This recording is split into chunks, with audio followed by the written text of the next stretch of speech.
Ahorita veo, doctor.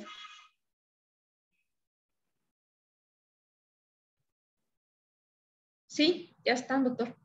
Ok, entonces ya podría comenzar, por favor. Ok, doctor. Solo quiero ver Buenas cómo le tardes. doy más volumen a esto.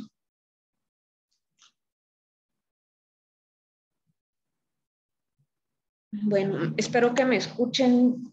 Yo tengo como bien bajito el volumen. Ok. Bueno, muy buenas tardes. Entonces, el día de hoy vamos a presentar el caso clínico patológico correspondiente a mayo. Soy la doctora Karen Archila y, bueno, vamos a ver.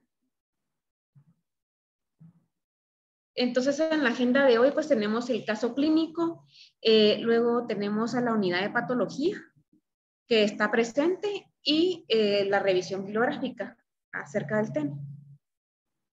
Entonces, el caso clínico es sobre un paciente masculino de 21 años, guatemalteco, sin antecedentes de importancia y como único antecedente no patológico, pues tabaquismo, un cigarrillo al día.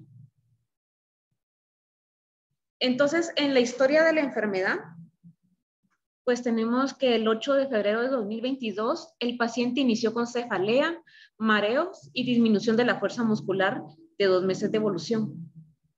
Razón por la cual consultó a la emergencia, donde lo único que encontraron al examen físico fue que el paciente se encontraba en silla de ruedas con fuerza muscular en miembros inferiores 4 de 5. Realizan una tomografía y evidencian que el paciente pues tiene una masa intraventricular en el ventrículo lateral, razón por la cual pues consultan a cirugía, a neurocirugía. Y el paciente pues se tardó del 8 de febrero de 2022 que ingresó al 15 de marzo del 2022, porque en ese tiempo pues le dio COVID y estuvo esperando sala. Entonces el 15 de marzo del 22 reseccionan una masa intraventricular que se encontraba, como lo menciona aquí, intraventricular que medía 6 por 7 centímetros. En ese momento presentó un choque neurogénico, pasó al intensivo y en la tomografía posoperatoria se evidencia que tiene una hemorragia.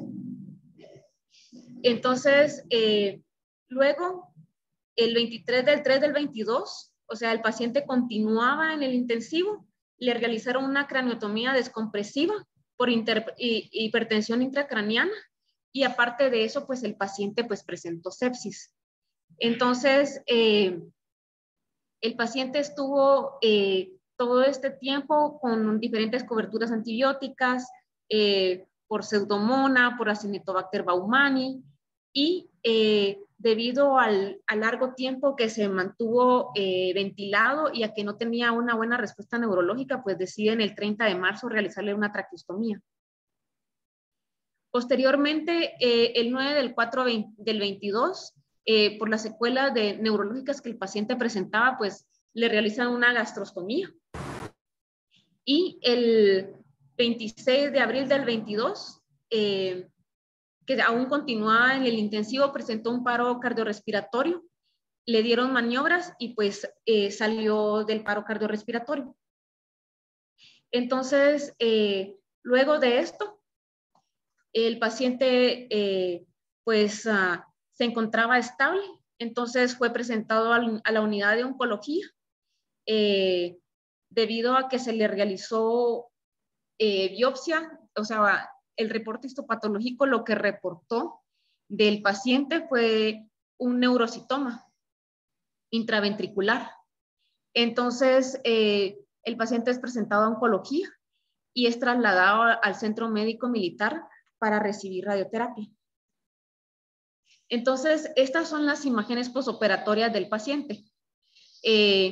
No tenemos imágenes previas porque estas fueron prestadas por cirugía, entonces no estaban en el archivo. Estas son las imágenes posoperatorias de un día después. Entonces aquí, pues esta es una resonancia magnética donde podemos evaluar que el paciente pues se le realizó una craniotomía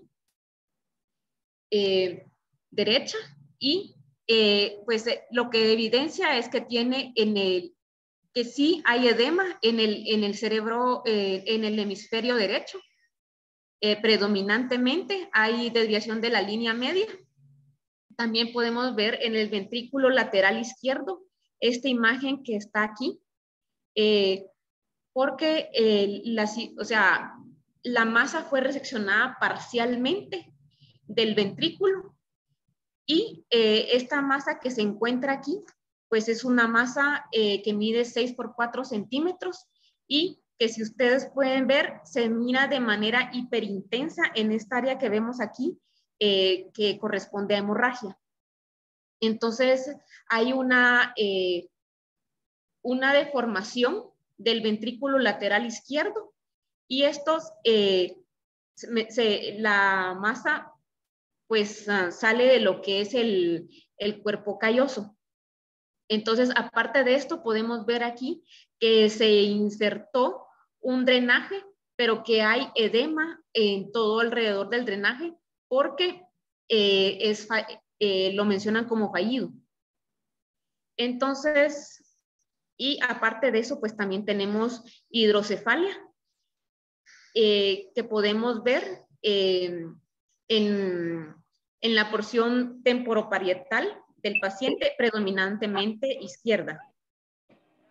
Aquí podemos ver, entonces, de lo importante que deseo destacar, no sé si alguien me está hablando.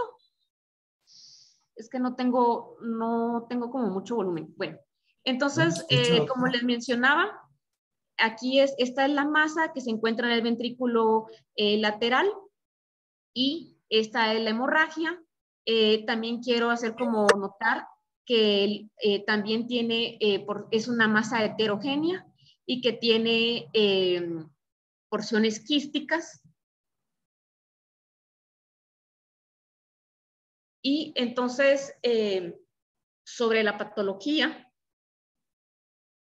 entonces, pues lamentablemente no se encontraron las imágenes de esta patología, pero quiero platicar un poco acerca de lo que es un neurocitoma. Entonces, en la patología, y los doctores de patología me corregirán si me equivoco. Entonces, pues el neurocitoma es un tumor grado 2 de la OMS y en estos dos cortes tenemos como una de las cosas más importantes. Tiene un origen de los oligodendrocitos y también lo mencionan que podría ser de origen neuroectodérmico con una diferenciación neuronal. Entonces, por eso es que en esta imagen, a la izquierda, podemos ver que tiñe para sinaptofisina. Y lo otro importante es que aquí en este le realizaron los anticuerpos M1B1 del Ki-67. Entonces, este es un anticuerpo a los que responden todas las células en división, menos las que están en G0. Entonces, esto lo que nos demuestra es qué células se encuentran en división, como el Ki-67.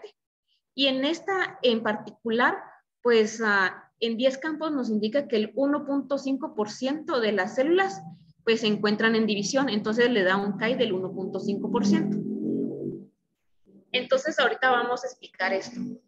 Entonces, en la revisión bibliográfica, ok, pues tenemos que este es un neurocitoma central. ¿Por qué el nombre central? Bueno, tenemos neurocitomas que son intraventriculares y neurocitomas que son extraventriculares. Entonces, a los neurocitomas centrales les vamos a llamar intraventriculares. Es un tumor bien diferenciado, grado 2 de la OMS, benigno, y corresponde a la mitad de las lesiones intraventriculares. Pero de todas las lesiones cerebrales solo corresponde al 0.5%. Sumamente confundido y pues le han colocado otros nombres. Históricamente lo han llamado ependimoma, oligodendroglioma. En niños lo confunden con neuroblastomas, que son más agresivos. Pero la diferencia en sí es más que todo lo que ya vimos de la patología, que responde a sinaptofisina, que el CAI es bajo y que aparte de eso, pues no tiene la mutación de 1.19. Entonces, Doctora Karin, solo una pregunta. ¿Y a él dónde lo operaron? Disculpe. solo deme un chancecito, doctor, voy a tratar de salir. Es que no le escucho. ¿Mande? Es que, ¿en dónde lo operaron? Lo operaron en el LIC de la zona 9. Y la patología se perdió. Fíjese que lo que o sea... No, doctor, fíjese que la patología no es que se haya perdido, no encontramos los bloques ni las laminillas del tejido. Por eso no pudimos realizarle la parte de nuestra exposición, doctor. Ah, ok. Sí, Ajá. doctora Karin, pero fíjese que, el punto de esto es que se llama correlación clínico-patológica. Entonces, el caso estaba incompleto. O sea, tenía que buscar otro caso porque está bien interesante el caso, pero si no damos la parte patológica, no sirve, no funciona. Ese no es el objetivo de la sesión. La sesión es literalmente clínico-patológica. O sea, no se trata de solo presentar lo que usted quiera. Ok, doctor. Si no presento un cáncer de mama del que yo quiera, no, es algo raro que el patólogo también tiene que buscar y dar su opinión. No se trata de solo de salir del paso. Por eso que yo le dije que buscara un caso, y si no, yo se lo hubiera podido dar, pero yo no estoy en Guatemala para poderle dar un caso. Usted ya hace R3, o sea, esto no te lo tendría que decir yo porque usted ya hace R3, es más, ya casi se gradúa de oncóloga, doctora. Ok, doctor. Y sesiones de patológica tenemos a todos niveles, de primero, segundo, tercero, hasta en alta especialidad. No es algo que va a ser la primera vez que lo va a dar, ni la última vez que lo va a dar. Entonces, si no estaban las laminías, tenía que cambiar de caso. Ok, doctor, está bien. Continúe con su revisión, doctora, porque como el caso está interesante, es algo muy poco frecuente, como dice ahí, 0.5%, que nos hubiera gustado que el patólogo nos dijera qué es lo que opinaba si en verdad si era lo que era ese neurocitoma, si correlaciona, no correlaciona, si va con la clínica, si es el diagnóstico. Por eso que se invitan a todo el grupo de patología para que todo el grupo de patología dé su opinión, porque también puede haber una discordancia entre patólogos. Entonces, hasta ahí esta es la parte importante de presentarlo en esta sesión de patología, para que un grupo de patólogos se reúnan y a revisar el caso para ver si concuerda con o sea, si se hace un diagnóstico por consenso. Ok, doctor. Está bien. Bueno, continúe. Ok. Bueno, entonces la mediana de edad son los 29 años, como corresponde con nuestro paciente, o sea, porque se da de los 20 a los 40 años. Nuestro paciente tenía 22 y es 1 a 1 hombres y mujeres. Entonces, lo interesante y lo que lo diferencia de los oligodendrogliomas es que no se encuentra con la mutación 1P19Q. Y en la clínica, pues en la clínica va a ser correspondiente a la que se muestra con los pacientes. ¿Alguien habló? Ok. Entonces, a los pacientes que tienen hidrocefalia, como alteración de la visión, alteraciones en la función cognitiva, cefalea, náuseas, y por lo regular, pues estos tumores van a ser multiquísticos, calcificados, como lo vimos en el paciente, que a pesar de que ya había sido reseccionado 6 centímetros del tumor, aún se evidenciaba que había una lesión multiquística y por lo regular van a tener una inserción de base amplia en lo que es el ventrículo lateral y en el cuerpo calloso. Entonces, en el diagnóstico, pues aquí la primera imagen que tenemos, la verdad es que los estudios, pues sí, son de hace algunos años, ¿Por qué? Porque esto realmente es tan sumamente raro que solo hay como reportes de casos o series de casos. Entonces, y hay solo reportados 250 casos alrededor del mundo. Entonces, en esta imagen tenemos lo que es unos rayos X de cráneo. Entonces, podemos ver aquí cómo se encuentra calcificado, o sea, porque uno se pregunta por qué unos rayos X de cráneo en un tumor, pero porque como este tumor se puede calcificar, pues se puede ver en rayos X. Esta es una angiografía, podemos ver cómo se encuentra pues la circulación del tumor, cómo tiene los vasos que son aberrantes, y en estas que son resonancias, en T1 podemos ver que se encuentra en el ventrículo lateral y que esta es hiperintensa. Entonces aquí podemos ver cómo puede abarcar ambos ventrículos, y en esta podemos ver también que se observa que tiñe levemente en T1, pero lo importante es que veamos lo multiquístico que puede ser esta patología. Aquí con un poco de calcificación. Entonces, ¿cuál es el tratamiento de este tipo de tumores? Entonces, solo quiero, para antes de llegar a lo que es el tratamiento, pues hacer hincapié en que estamos ante un tumor benigno. Entonces, todo tumor que tiene un CAI del 2% o menos es una célula que está en senescencia. Entonces, estos son tumores benignos. Y si recordamos, para que un tumor responda a la quimioterapia y la radioterapia, pues tiene que estar en multiplicación. Entonces, pero encontré este estudio que le dieron quimioterapia a 3 pacientes. La historia es de 7 pacientes que fueron llevados a resección, y de estos 7 pacientes, pues 3 presentaron recurrencia. Este es el primer caso de una señora de 42 años, este es otro caso de un señor de 60 y esta es de una jovencita de 22. Entonces, en el primer caso, ella fue llevada a resección, pero luego a los 5 años en una resonancia control, pues evidencia esta lesión en el ventrículo lateral, y la paciente pues ya había recibido cirugía y radioterapia previamente, hacía 5 años.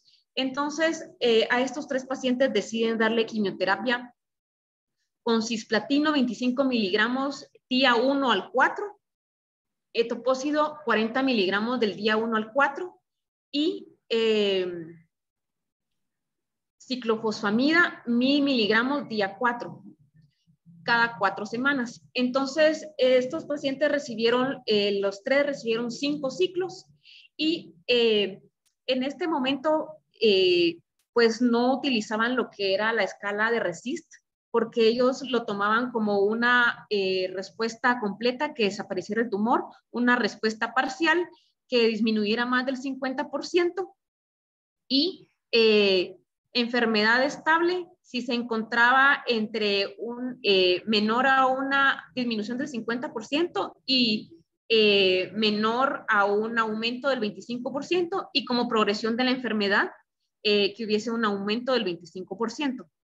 Entonces, esta paciente, después de haber recibido 5 ciclos, tuvo una respuesta parcial con una disminución del 60% del tumor. Este paciente, que podemos ver aquí, también tuvo, después de 6 años, tuvo una recurrencia, y entonces él se le dieron los 5 ciclos y tuvo una respuesta parcial con una disminución del 40%, y esta paciente que no sé si pueden ver, que tiene unas lesiones aquí, estas no se encuentran intraventriculares, que también se le dieron 5 ciclos y tuvo una disminución del 25%. Entonces, esta paciente vivió sin progresión, o sea, con la enfermedad estable por 36 meses, tuvo una sobrevida de 36 meses, 18 meses y 15 meses.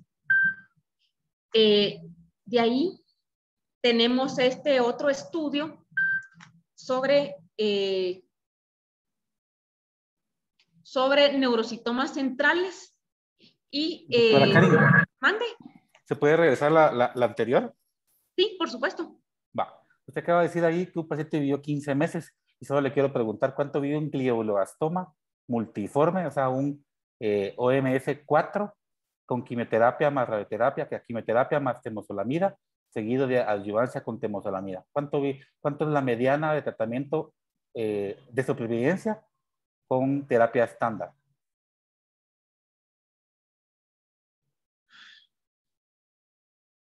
Porque 2 si años. usted me está diciendo que son 15 meses un paciente que es OMS 2, no concuerda. Lo que pasa es que fíjese que estos eran... Pase la otra diapositiva. Y aquí me está dando una curva de IFE control local que va hasta de los 10 años y Sí, casi así que es. todos están arriba del 80%. Y la supervivencia llega hasta 10% y todos están como por 78 para arriba. Sí. No Ok. concuerda. Sí, no concuerda. Fíjese, doctor, que en este caso eran, por eso es que les llaman progresivos, porque progresaron. O sea, la realidad es que los neurocitomas no progresan, pero hay neurocitomas atípicos. Estos neurocitomas atípicos son neurocitomas que tienen un Ki-67 mayor del 3%. Pero usted me está diciendo que es un tumor benigno. Entonces no es Sí, benigno. ¿O es fíjese, maligno? doctor, es benigno, pero hay factores de riesgo. Hay factores de riesgo. En este no lo mencionan, pero solo dicen que es en este estudio que de todos los pacientes, estos progresaron. O sea, pero recordemos, doctor, que estos son pacientes que habían sido primeramente operados y que recurrieron, porque esta paciente fue a los 5 años, 6 años, y esta a los 6 años también. Entonces, o sea, es un tumor que está recurriendo y que posiblemente se malignizó. O sea, ya estamos hablando esta sería una supervivencia posterior a la recurrencia. Entonces, pues al final, tal vez sí entra en lo que es en lo que estamos viendo en estos demás pacientes, porque ya es una recurrencia. Ok, continúe. Ajá.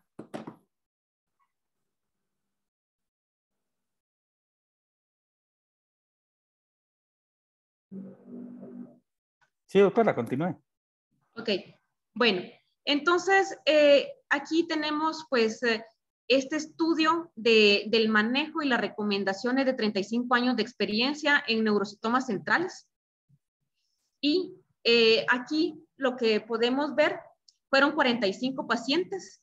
De estos 45 pacientes, exactamente casi que la mitad, unos como 22 y 23, unos GTR significa Gross Tumor Resection, y este es que fue incompleto o parcial, resección tumoral. Entonces aquí lo que nos demuestran es lo siguiente, que a los 10 años, los que les hicieron una resección completa del tumor, el 65% se encontraba vivo, y los que fueron a una resección parcial, el 61% se encontraba vivo con una P no estadística. Y en estos, este es de control local, y la supervivencia de estos pacientes a los 10 años, el 88% se encontraba vivo de los que fueron a resección completa, y el 77% se encontraba vivo de los que fueron a una resección incompleta. con una P no estadística. Entonces, y luego tenemos los pacientes que fueron a radioterapia. A los 10 años, el 75% de los pacientes que fueron después de la cirugía a radioterapia se encontraban vivos, no, con control local, disculpen el error, y el 51% tenían control local de los que no fueron a radioterapia. Esto sí fue estadísticamente significativo. Y estos fueron, este es el control local de los pacientes que fueron resecados incompletamente, los que fueron a radioterapia, el 67%, versus los incompletos que no fueron a radioterapia y solo se les dio resección parcial con una P no estadísticamente significativa. Entonces, este estudio de 35 años de experiencia, lo que concluye es que el paciente, lo mejor que se le puede dar es una resección completa del tumor y que se le dé radioterapia, porque eso sí es estadísticamente significativo para un control local, pero que esto no va a cambiar lo que es la supervivencia global. Y en este es la supervivencia. Esto es lo que se encontró, que es como un tumor atípico. La mitosis, que es mayor del 3%, que a los 10 años el 89% se encontraban vivos, y de aquellos que tenían menos de 3 mitosis, y aquellos que tenían más de 3 mitosis, el 57% se encontraban vivos, con una P estadísticamente significativa. Y en este estudio de 71 casos, es factores pronósticos en neurocitomas centrales. Entonces, ellos lo que encontraron estadísticamente significativo es que a estos, los que fueron a cirugía total, el 75% se encontraban vivos a los 100 meses versus los que fueron a cirugía parcial, con una P significativa de 0.03.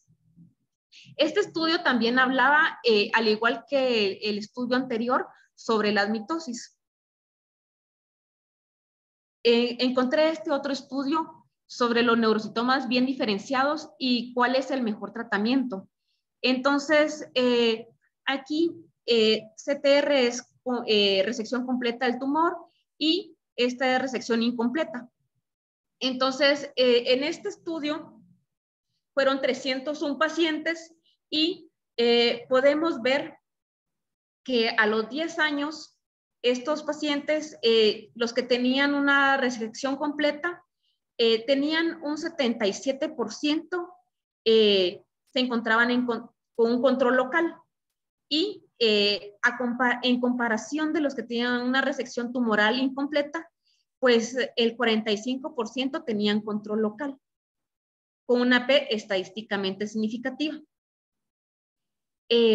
Ahora, estos pacientes, esta es la supervivencia de los pacientes con resección tumoral completa y resección tumoral incompleta. Entonces, el 100% de los pacientes a los 10 años se encontraban vivos versus un 93% de los pacientes que fueron a resección tumoral incompleta, con una P estadísticamente significativa. Entonces, en este estudio, pues se vuelve a confirmar que lo mejor para el paciente es la cirugía, porque son tumores que no van a responder por ser benignos ni a quimioterapia ni a radioterapia.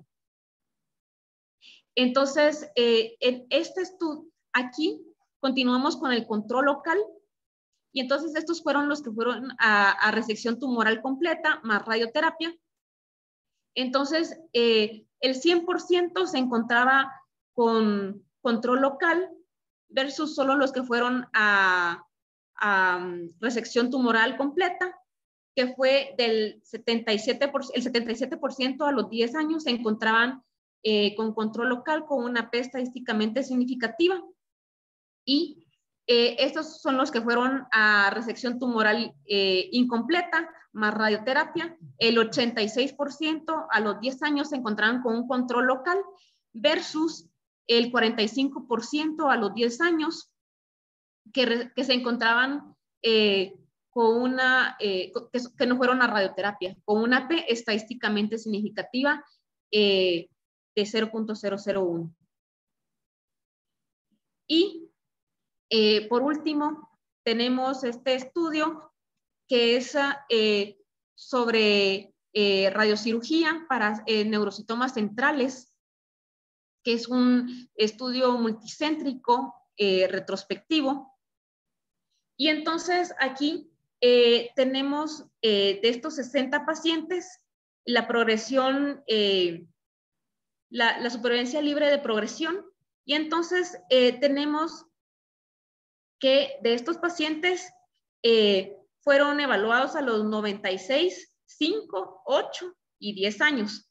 Entonces, menciona que los pacientes a los 2 años, el 96% se encontraba libre de progresión, a los 5, el 89%, y a los 8 años, el 85%, y a los 10 años, el 80%. Esta es la supervivencia libre de recurrencia local. Entonces, aquí tenemos que a los 2 años el 98% se encontraba libre de recurrencia local. A los 5 años el 93%. Continuamos así para los 8 años y para los 10 años el 87% se encontraba pues libre de recurrencia local con radiocirugía estereotática. Y por último, aquí tenemos la supervivencia libre de recurrencia distales. Y entonces para los 2 años, pues tenemos que el 98% se encontraban libres de recurrencias distales. A los 5 años, el 96%. Luego para los 8 años, pues tenemos, vamos a ver, que el 92%, y luego para los 10, el 82%. Entonces, pues como conclusiones, faltan aún estudios para considerar que la quimioterapia juega un papel importante en estos pacientes, porque debido a que son tan escasos y que son tumores benignos y que el tratamiento realmente es quirúrgico, entonces aún la quimioterapia pues no se ha demostrado que tenga un papel importante. Y aunque la radioterapia brinda un control local estadísticamente positivo, no afecta en la supervivencia global. Y que el mejor tratamiento es una resección completa. Entonces, la razón, solo voy a subirle un poquito el volumen a esto. Ok, entonces la razón de discutir el caso el día de hoy es porque este paciente se encuentra hospitalizado actualmente en cirugía de hombres. Entonces, y porque uno se pregunta si es un tumor benigno, realmente la radioterapia va a hacer algún cambio en él. Y entonces la respuesta es la siguiente. El paciente pues tiene un neurocitoma intraventricular con un CAI menor del 2%. Entonces estos pacientes pues la verdad es que la progresión es como muy lenta y al final lo que se menciona es que si recurren el tratamiento es quirúrgico.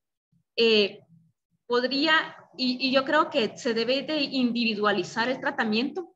¿Por qué? Uno, porque sí, es cierto, el paciente tiene un CAI menor del 2%, pero fue una resección incompleta. Entonces, pues el paciente al final se decidió que sí, por haber sido una resección incompleta y por tener aún una lesión de 6 por 4 centímetros residual, pues vaya a radioterapia.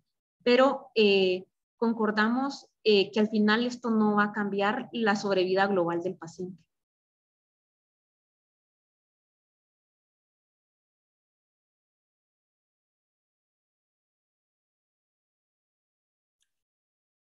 ¿Preguntas para la doctora Karin o comentarios de los doctores de patología? tal vez sí me gustaría escuchar su opinión, doctores de patología, por la rareza del caso. Sí, doctor, fíjese que ese caso lo vimos tal vez hace unos 2 meses, calculo yo.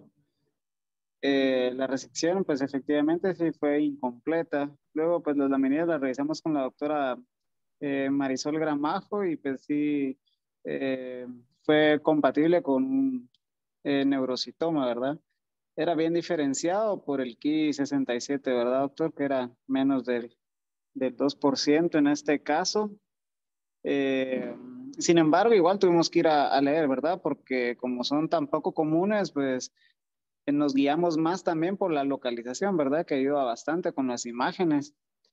Eh, y pues nos vamos a dar un poco la tarea de buscar ese material para volvérselos a presentar, ¿verdad, doctor?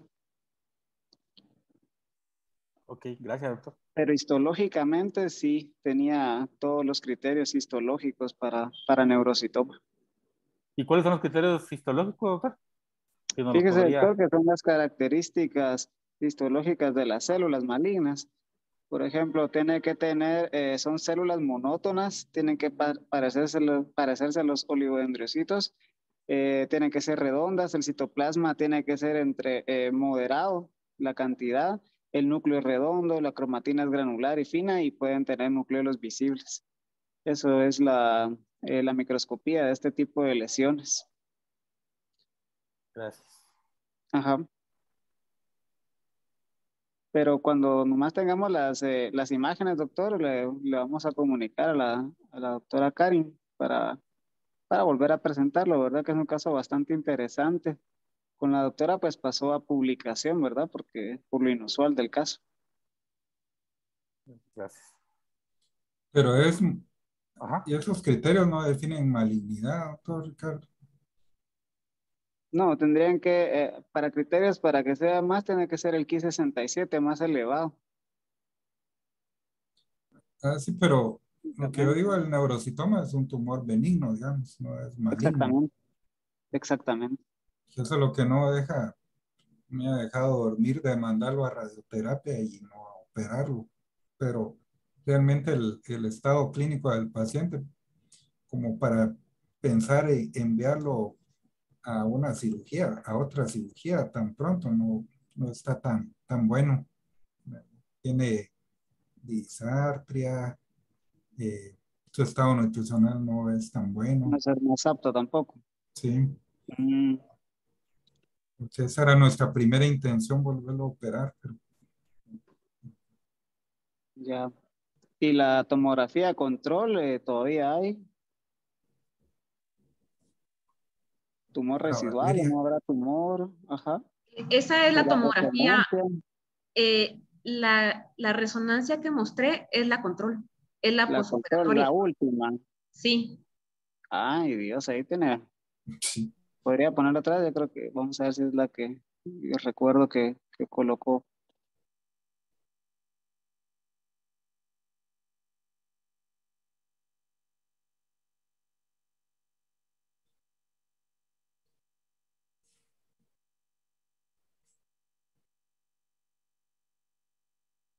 Ah, vamos a ver.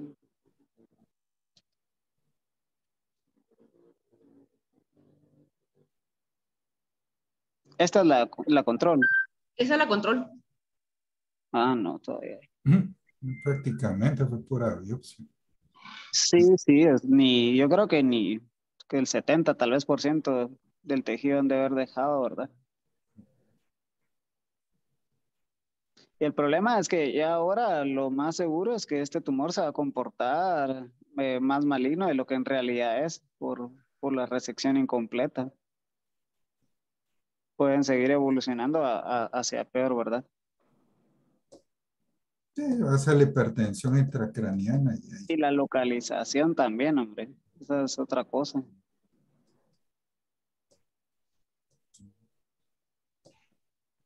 Aquí Gracias. pareciera igual que incluso está, no sé si pareciera que está entre los ventrículos, atraviesa el hemisferio. Esa es como una de las características que es Sí, la interventricular. localización sí.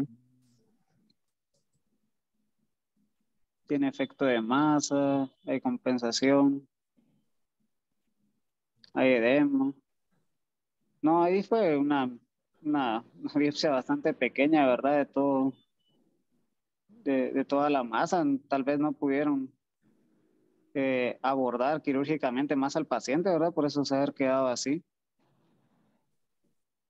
Sí, tuvo muchas complicaciones transoperatorias. Ya. Gracias. Vaya, doctor.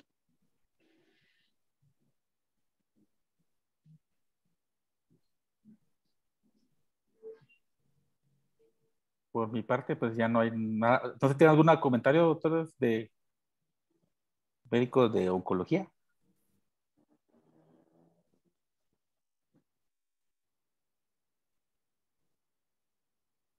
Ok. No, solo para decirle, para el que le toca ahorita el de junio, por favor, es una coloración clínico-patológica. Por favor, tienen que buscar un caso pues, poco frecuente, algo que sea, que no se vea todos los días y que se dé la coloración patológica con el equipo de patología. Entonces, para que me hagan el favor de no cometer este error que se sucedió el día de hoy, de que solo presentaron la parte clínica. Y nada más, muchas gracias, doctor Castro. Entonces, para que Bueno, ustedes gracias. tienen sesión ahorita a las 6 de la tarde. Muchas Sí, gracias. gracias. Saludos. Gracias.